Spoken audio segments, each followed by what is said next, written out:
The sky above Earth turned black on the day the ships arrived. Captain Teo stood on the observation deck of the space station Harmony, watching the darkness grow larger and larger. The ships came from somewhere beyond the stars, ships so big that they blocked out the sun itself. He had served in the Space Force for 20 years, and he had never seen anything like this.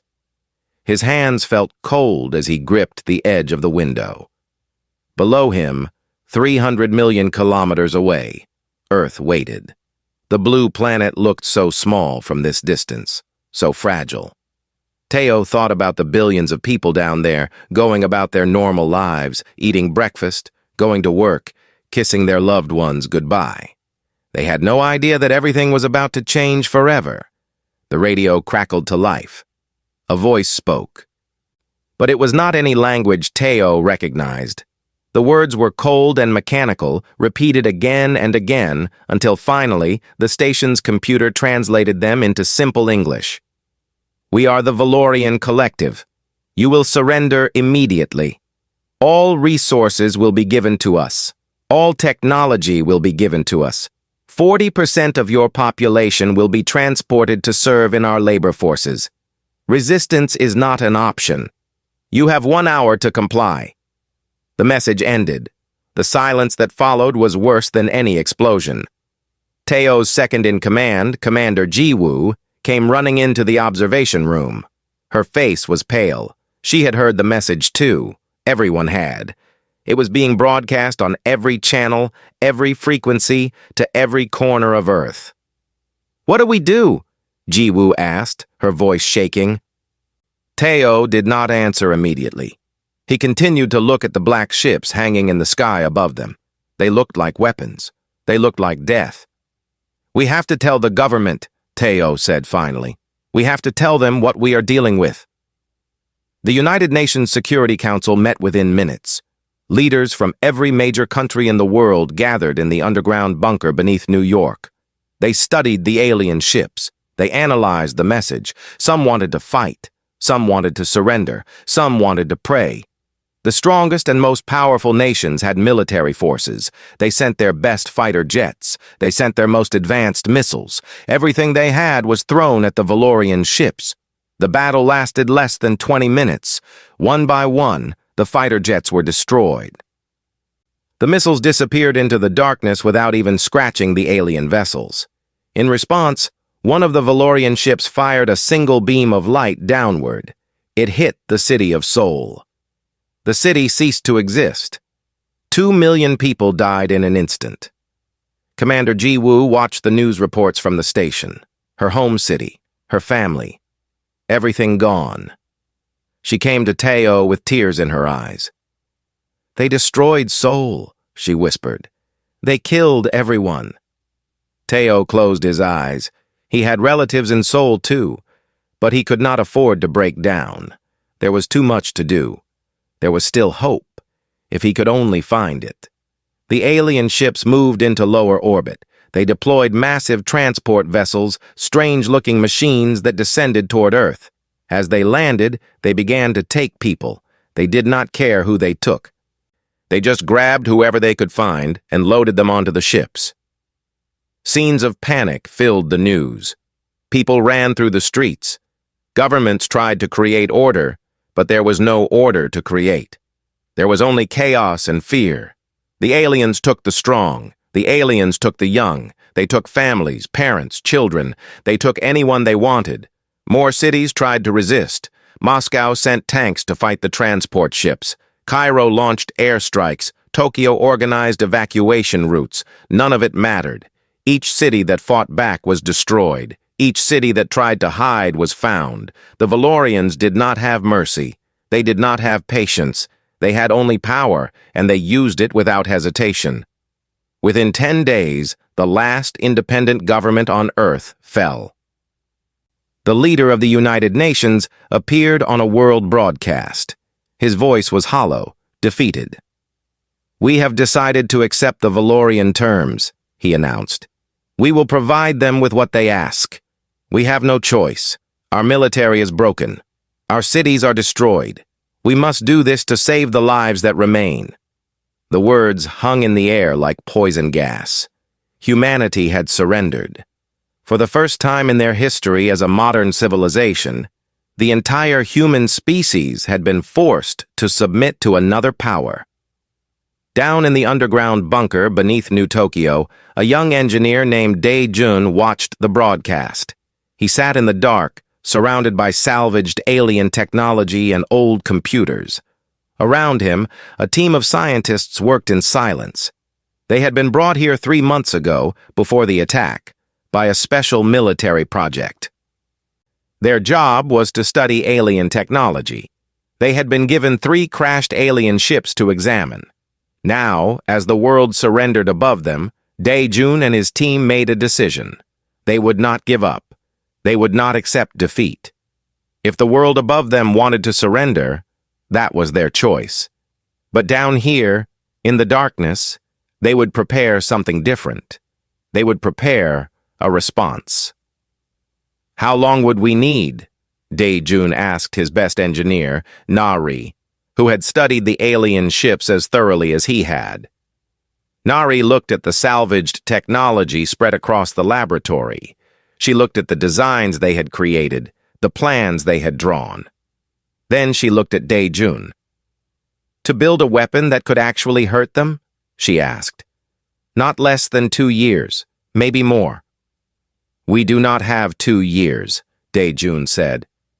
"We will have 6 months, maybe a year if we are lucky." "Then we will have to make it work," Nari said. Above them, the world changed. The Valorians established control over every continent. They built bases and fortified positions. They separated the strongest workers from the weak. They began the process of loading billions of humans onto their great ships. But in the darkness beneath the earth, Dae-jun and his team began to work. They worked through the day and through the night. They studied every piece of alien technology they had. They took apart weapons and computers and engines. They looked for weaknesses. They looked for something, anything, that humanity could use. And slowly, an idea began to form. It was wild. It was dangerous. It might not work. But it was the only chance they had. In his office, high above the planet on the space station Harmony, Captain Teo received a secret message. It came through channels that most people did not know existed. The message was short. "We are ready to begin. Send the signal when you are ready to strike back. Dae-jun." Teo read the message 3 times. He destroyed it in the fire. Then he looked out at the Valorian ships, black against the stars. "Soon," he whispered to himself. "Very soon, they will learn what humanity can do." He had been a soldier all his life. But now, for the first time, he was about to become something more. He was going to become the leader of Earth's last hope. Deep underground, in a facility carved out of solid rock beneath the mountains of North Korea, Dae-jun worked without sleep. The laboratory hummed with activity. Machines beeped. Computers calculated complex mathematical problems. Screens showed strange alien symbols and human code trying to communicate with each other. The facility was called Sanctuary 7. It had been built in secret before the Valorians arrived, designed to protect a small group of scientists in case of global disaster. Now, it was humanity's only hope. Dae-jun moved from workstation to workstation, checking calculations, reviewing designs, pushing his team forward. He was a thin man with dark eyes that never seemed to rest. His hair was getting gray, though he was only 42 years old. The stress of the mission was aging him fast. Next to him, Nari worked on the most important part of the project. She sat in front of a massive wall of screens, each one showing different pieces of the alien technology they had recovered. "The power source," Nari said, pointing to one screen. "I finally understand how it works. It is not like Earth technology at all. It uses something they call quantum compression. The alien cells are able to store almost unlimited energy in an incredibly small space." Daejun looked at the designs. His mind raced through the possibilities. "Can we reproduce it?" he asked. Nari shook her head. "Not completely. We do not have the materials they use, but I have found something interesting. We can create something similar by using a hybrid method. We can take human technology, specifically our battery systems, and modify them with alien theory. It will not be as efficient, but it will work." "How long?" Daejun asked. 3 weeks, maybe 4, Nari said. Around them, other scientists worked on other pieces of the puzzle. One team studied the alien weapons systems, trying to understand how they worked. Another team examined the alien computers, looking for patterns in their code. A third team looked at the ships themselves, studying their structure and finding weak points. The project they were all working on had a code name, Project Aurora. The weapon they were building was unlike anything humanity had ever created. It was not meant to destroy the Valorian ships with conventional explosions. Instead, it was designed to be something far more dangerous. It was designed to think. High above Sanctuary 7, in the mountains and forests, a woman named HFY led a very different kind of war. She had been a teacher before the invasion. She had taught children history and literature. Now she taught them how to fight. HFY was 40 years old, with short black hair and a scar that ran down the left side of her face. The scar came from the day the Valorians had attacked her village. She had tried to protect the children in her school. She had failed. The Valorians had taken the children anyway. Most of them had died in the labor camps. Now, HFY led the resistance. She had thousands of soldiers, all of them human, all of them fighting to reclaim their world. They moved through the mountains and forests like ghosts. They appeared from the darkness, struck at Valorian installations, and then disappeared again before the aliens could respond. The Valorians did not understand how to fight this way. They were used to direct battles, to overwhelming force.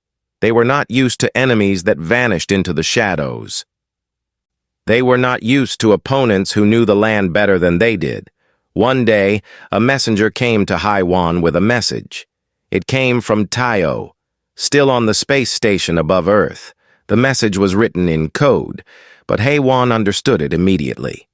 "We are almost ready," the message said. "Begin Phase 2 of the plan. We need the Valorians to believe that the resistance is stronger than it actually is. We need them to be worried. We need them to change their patterns." HFY called her commanders together. They included people from every part of the world. There was a former police officer from London named Marcus. There was a woman from India who had been a doctor before the invasion. There was a young man from Brazil who had been studying engineering.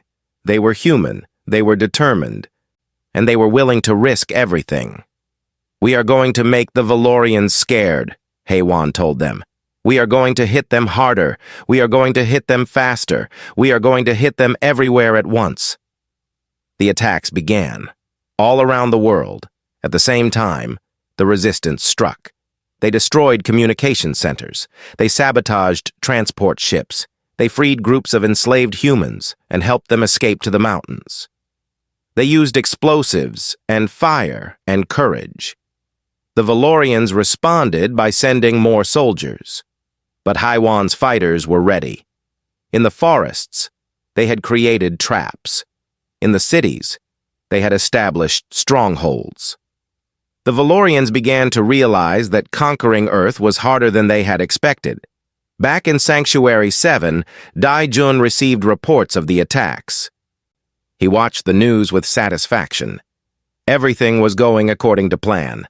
The Valorians were becoming angry. They were concentrating their forces in response to the attacks, and soon, very soon, Project Aurora would be ready. Nari came to Daejun one day holding a small object. It looked like a simple computer chip, but it was far more than that. It was the heart of Project Aurora. It was the combination of human ingenuity and alien technology. It was the key to everything. "It is finished," Nari said, her voice filled with emotion. "We have done it." Daejun took the chip carefully. He held it up to the light. It was beautiful, in its own way. Inside this small piece of technology was the entire future of humanity. If it worked, they would have a chance. If it did not work, everyone would die. "We need to test it," Daejun said. "There is no time for proper testing," Nari replied. "If we use it now, it will either work or it will not. There is no way to know until we try." Daejun understood. This was the moment where science became faith. This was the moment where they had to trust not in what they could prove, but in what they believed possible. "Send a message to Teo," Daejun ordered. "Tell him Project Aurora is ready. Tell him that when the Valorians send their greatest ship, we will be ready to welcome it." The message was sent through encrypted channels that the Valorians had never discovered. On the space station Harmony, Teo received it. He read it twice, then he called Commander Jiwoo into his office. "They are ready," he said simply. Jiwoo nodded. She had been waiting for this moment since the day Seoul was destroyed. She had been waiting for this moment since her family died. "What do we do now?" she asked. "Now," Teo said, "we tell the Valorians exactly what we want them to do." He moved to his communication console and prepared a message. It would be broadcast across all military channels. It would be provocative. It would be an insult to the Valorian command. But that was exactly the point. They needed the Valorians to be angry. They needed them to send their most powerful ship. They needed them to send the Dominion's fist. The stage was being set. The pieces were moving into place. Soon, the greatest battle of the century would begin, and nobody in the galaxy knew what was coming. The attacks began at sunrise on 7 different continents. In the colonies on Mars, resistance fighters moved silently through the underground tunnels. They had lived in these tunnels for months, planning every detail. Their target was the Valorian mining facility that stretched across the Red Desert. The Valorians believed Mars was too far away to pose any real threat. They had left only light security. They were about to learn that distance meant nothing to determined enemies. The explosions were perfectly timed. At exactly 0600 hours, charges that had been hidden for weeks suddenly activated. Mining equipment was destroyed. Fuel storage exploded into massive fireballs that lit up the Martian sky. Transport ships that were loading ore burst into flames. The facility that the Valorians had taken months to build was reduced to scrap metal and fire in less than 10 minutes. On the moon, other fighters struck at the communication relay stations. These stations allowed the Valorians to talk to their main fleet across the solar system. The fighters knew that destroying all the stations was impossible.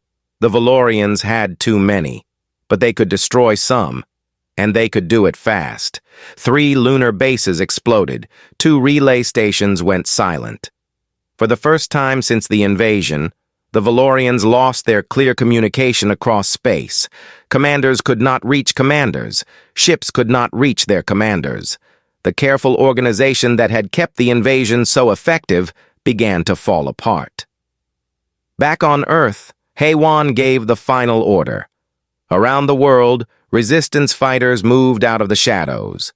In cities where Valorians had established control, they attacked suddenly and violently.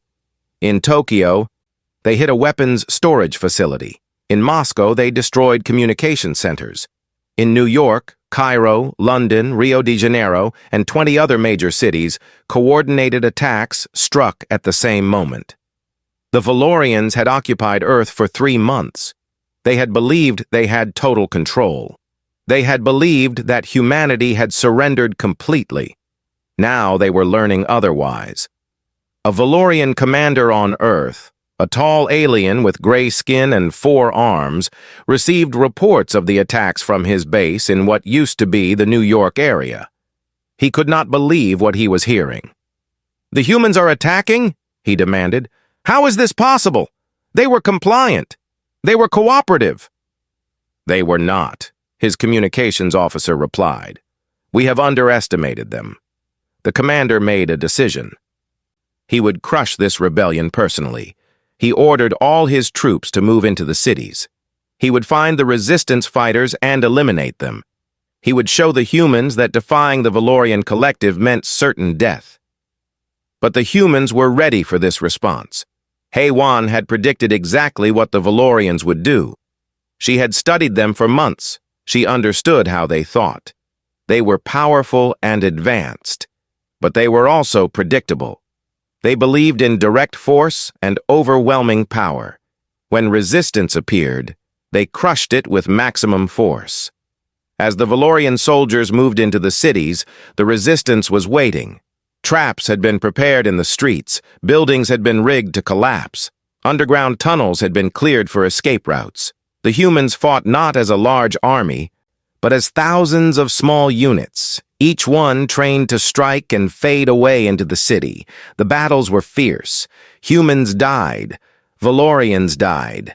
But slowly, information began to come back through the Resistance communication network. The Valorians had pulled soldiers from other areas. They had concentrated their forces in the cities. The labor camps in the rural areas had fewer guards. The transport ships had smaller protection details. It was working. The plan was working. On the space station Harmony, Teo watched the reports coming in. He saw the destruction on Mars. He saw the communication stations going silent on the moon. He saw the chaos unfolding on Earth. It was exactly what they had hoped for. The Valorians were confused. They were reacting, but they were reacting without good information. They were scattered across the solar system, trying to deal with multiple threats at once. "Send the message," Teo ordered Commander Jiwoo. Jiwoo activated the communication system. The message went out on all Valorian frequencies. It was translated into their language by the station's computer. The words were chosen carefully to create maximum effect. "To the Supreme Commander Vexilith," the message began. "You have come to conquer Earth. You have failed. Your soldiers are dying. Your bases are burning. Your communication is broken. Come to Earth yourself if you wish to save your mission. Come with your greatest ship. Come with the Dominion's fist. Or admit that the Valorian collective is not as powerful as it claims to be." The message ended, and then it repeated again and again on every frequency. For a moment, there was silence across the solar system. All the Valorian ships received the message. All the Valorian commanders read it or heard it. And then, all across the network, alarms began to sound. The Supreme Commander had responded. Vexilith was ancient by Valorian standards. He was nearly 300 years old. He had conquered more than 1,000 worlds. His ship, the Dominion's Fist, was the most powerful vessel in the entire collective. It was a weapon of absolute power, a ship so large that entire fleets looked small next to it. When Vexilith received the message from Earth, he felt something he had not felt in centuries. He felt anger. A small, insignificant species dared to challenge him? They dared to mock the power of the collective? It was impossible. "Change course," he commanded his bridge crew. "Set destination for Earth. Maximum speed. I will personally crush this rebellion." The Dominion's Fist changed course. The massive ship began to accelerate. It would take 3 days to reach Earth, but when it arrived, the rebellion would end. When Vexilith arrived, there would be only destruction. On the space station Harmony, sensors detected the change. Teo received confirmation that the Dominion's Fist was coming. He nodded slowly. "Send the second message," he told Jiwoo. "Tell all Resistance fighters to prepare for Phase 3. Tell Daejun to wake up Project Aurora. In 3 days, everything will be decided." The message went out through the underground network, through secret channels, to thousands of locations across the solar system. Resistance fighters received it. Scientists in Sanctuary 7 received it. HFY received it in her mountain base. They had prepared for this moment for months. They had sacrificed thousands of lives to draw the Valorians into this position. Now, finally, the moment was arriving. The Dominion's Fist was coming to Earth, and humanity was ready. In Sanctuary 7, Daejun stood before the massive screen showing the path of the alien ship. Nari stood next to him, holding the small chip that was Project Aurora in her hand. 3 days, Daejun said quietly. 3 days, Nari repeated. They looked at each other. They did not know if they would survive what was about to happen. They did not know if Project Aurora would work. They did not know if their sacrifice would mean anything. But they had to try, for the billions of humans already dead, for the billions still enslaved, for the future of their entire species. Let us be ready, Daejun said. The sun rose and set 3 times, and then, at last, the Dominion's fist appeared in the sky above Earth, blotting out the sun itself. The Dominion's fist hung above Earth like a dark moon. From its position high in space, it could see the entire planet. It could see the great cities and the vast oceans. It could see everything and everyone who lived below, and it could destroy everything with a single command. Supreme Commander Vex Alith stood on the bridge of his massive ship. He was tall, even by Valorian standards, with armor-plated skin that was dark green and scarred from 1,000 battles. His 4 eyes scanned the screens showing Earth below. His minds, for Valorians had 2 brains that worked together, calculated the best way to crush the rebellion. "Scan the planet," he ordered in his deep, harsh voice. "Find the resistance fighters! Find them all!"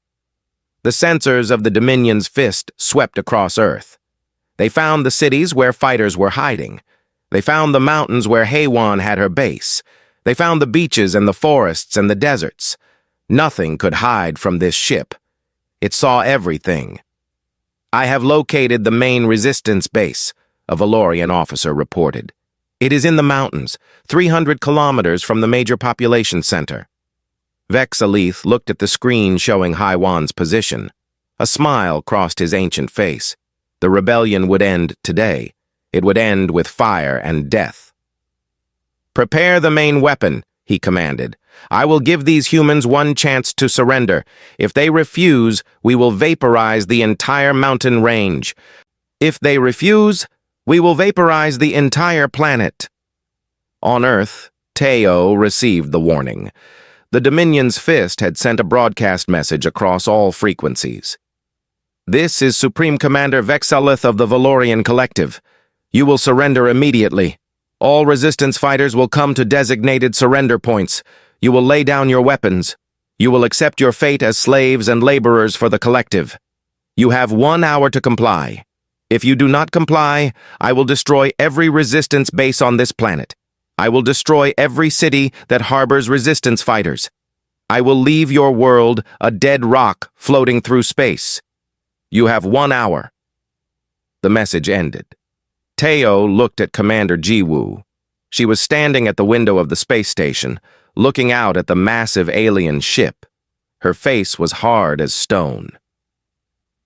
"Send the signal," Teo said quietly. "It is time." Jiwoo activated the secure channel. The signal was transmitted to Sanctuary 7 deep beneath the mountains of North Korea. In the laboratory, Daejun received the signal. Around him, his team of scientists was standing at their stations, waiting. Nari held the chip containing Project Aurora in her steady hands. Everyone knew what this moment meant. This was the moment that would decide the fate of the entire human species. "Activate the system," Daejun ordered. Nari inserted the chip into the main computer. The screens around them came alive with light and information. The computer began its work. Project Aurora was no longer just a theory or a design. It was now active. It was hunting. High above, on the Dominion's fist, the first sign of something wrong came as a small warning on the communication screens. One of the officers noticed that the signal was strange. It was unlike anything they had seen before. It was not coming from a normal weapon or a normal computer.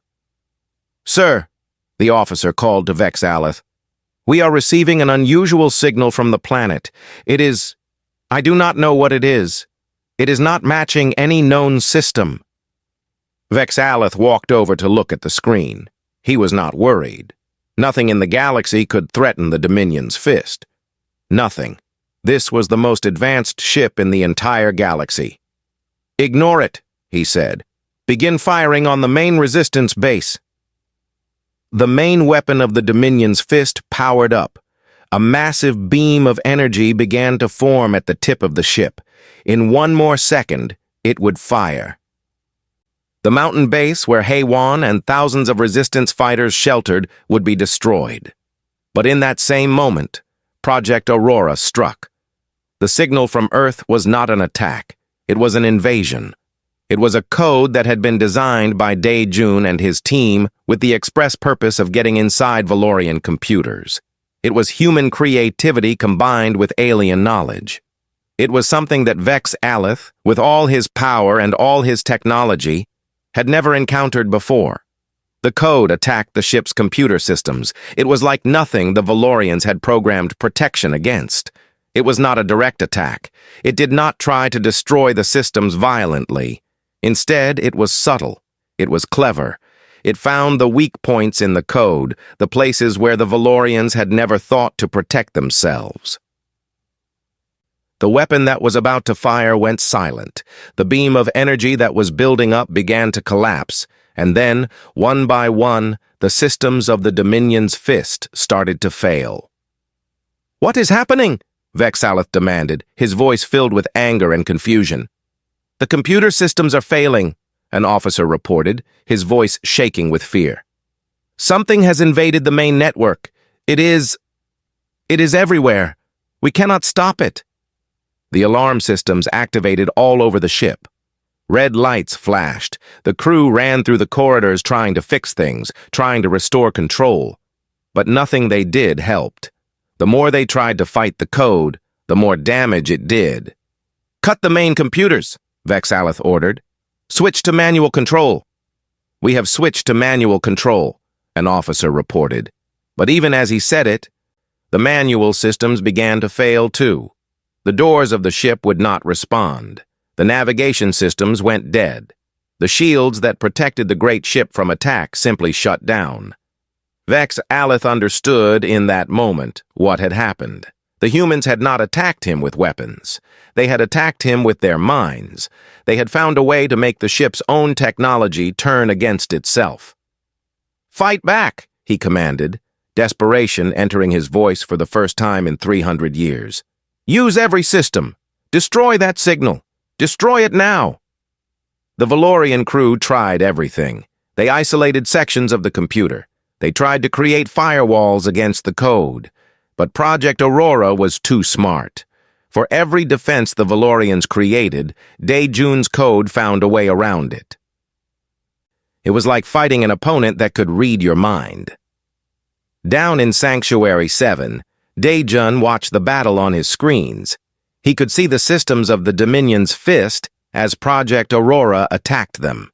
This was where he and his team had spent every day and every night for nearly a year. This was where they had combined human imagination with alien technology.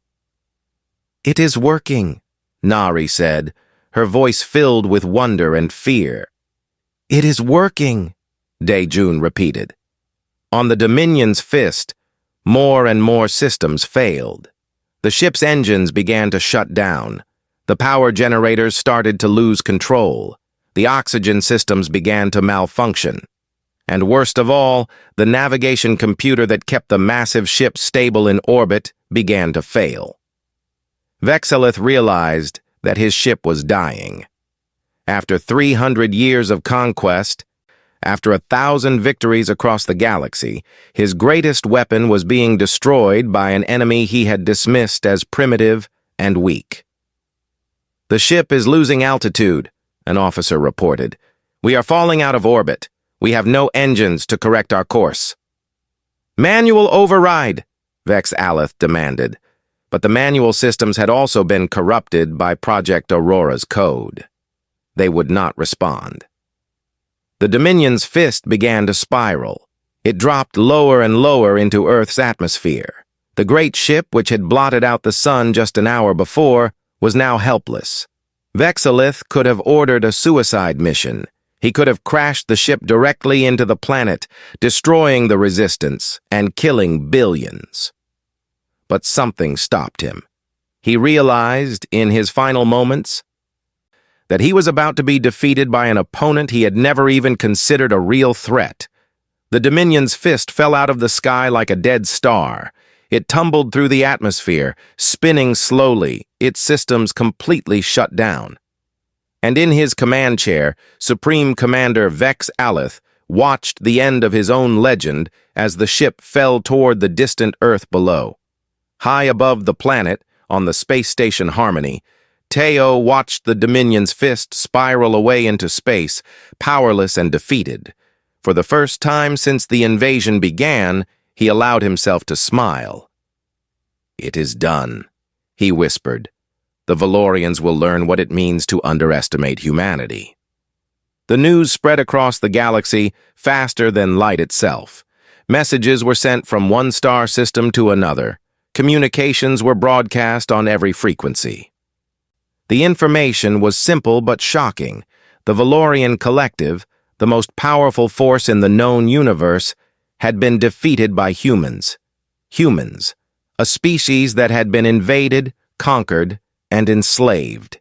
Humans, a species that the Valorians had considered so primitive that they did not even deserve individual names.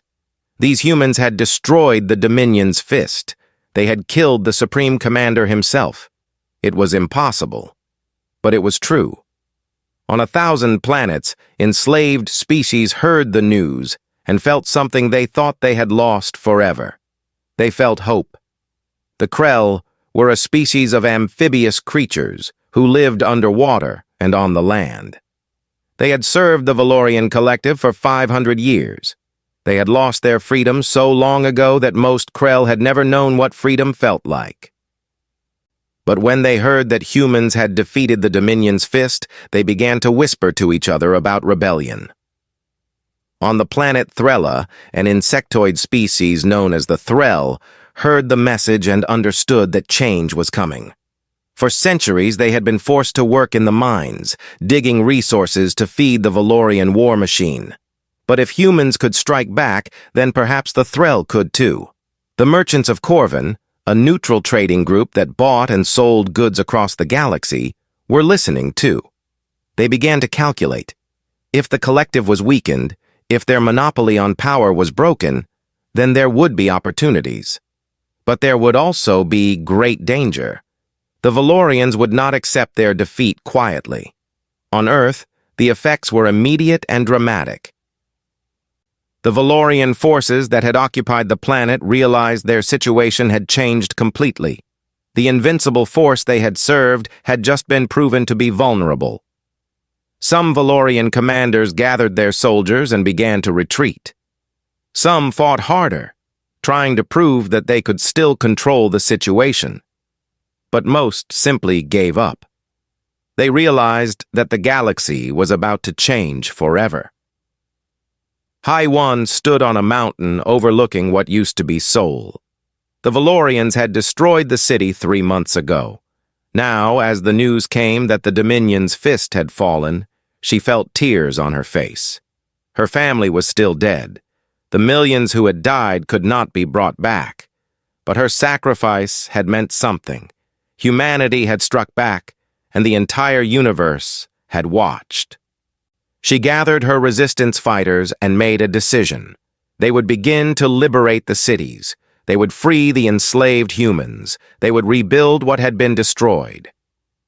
The war was not over, but for the first time, humanity had won a major victory. On the space station Harmony, Teo prepared a message. He worked carefully, choosing every word. This message would be heard across the entire galaxy. It would be heard by the Valorian Collective, by every enslaved species, and by every free civilization that existed among the stars. "This is Captain Teo of Earth," the message began. "We were told we were weak. We were told we were primitive. We were told we could not fight back against the might of the Valorian Collective. Today we have proven that these things are not true." Teo paused, gathering his thoughts. To every enslaved species listening to this message, I say this: you can fight back. You can be free. The Valorians are not invincible. We have proven this. We have destroyed their greatest ship. We have killed their supreme commander. But we could not have done this alone. We did it with the help of loyal scientists and brave resistance fighters. We did it with the understanding that all life forms deserve freedom. The message continued, growing more powerful with each word. To the Valorian collective, I say this: your time of absolute power is ending. The galaxy is changing. Species that you thought were too weak to resist are now rising up. The order you created through force and fear is collapsing. You can continue to fight, and you will lose more ships, more soldiers, and more power. Or you can accept that the universe is larger than your ambitions. Teo paused again. This was the most important part.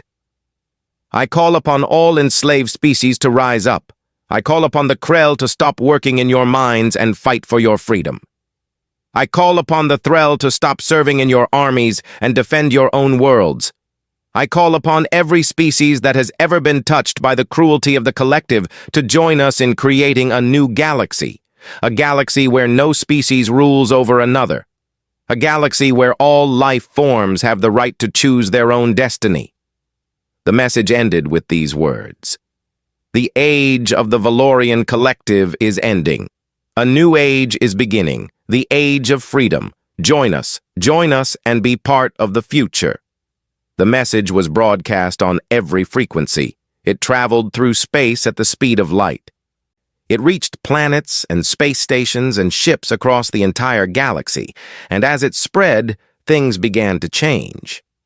On mining planets controlled by the Valorians, the enslaved workers suddenly had weapons again. Someone, somewhere, made the decision to send them help.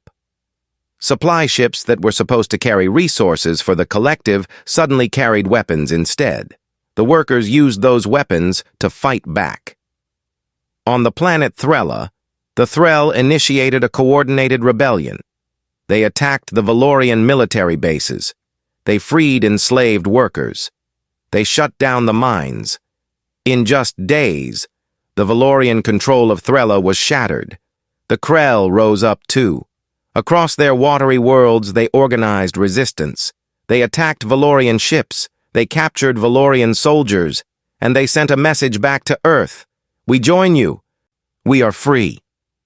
Other species followed.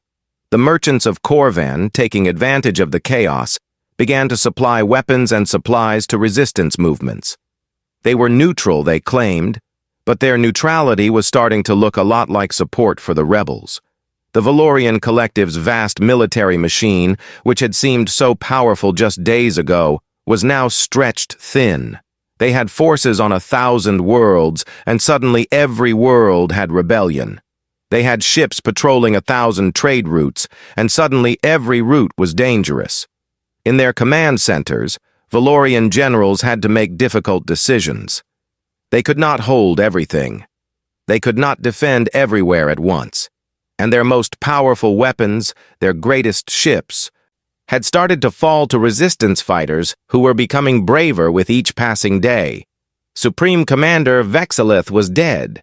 His successor, a Valorian general named Kexthar, had to face a terrible truth.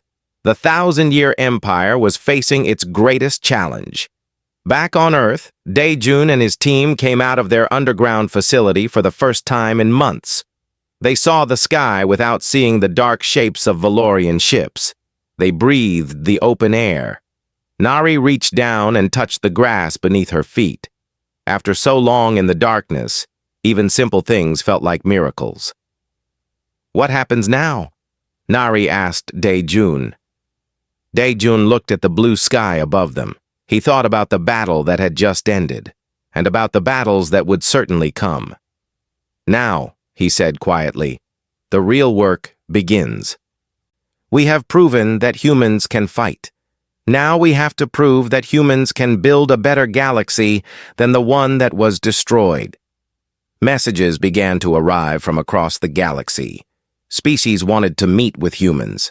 They wanted to understand how the rebellion had succeeded. They wanted to form alliances. They wanted to be part of whatever came next. Tai-O began to prepare. He called together representatives from every free species. He called for meetings and discussions. He started the long process of building something new from the ashes of what had been destroyed. The Valorian collective still existed. They still had power. But for the first time in 10,000 years, they were not the strongest force in the galaxy. Humanity, a species that had been enslaved just days ago, had challenged them and won. And that victory had awakened something across the galaxy. It had awakened the spirit of freedom in 1,000 worlds.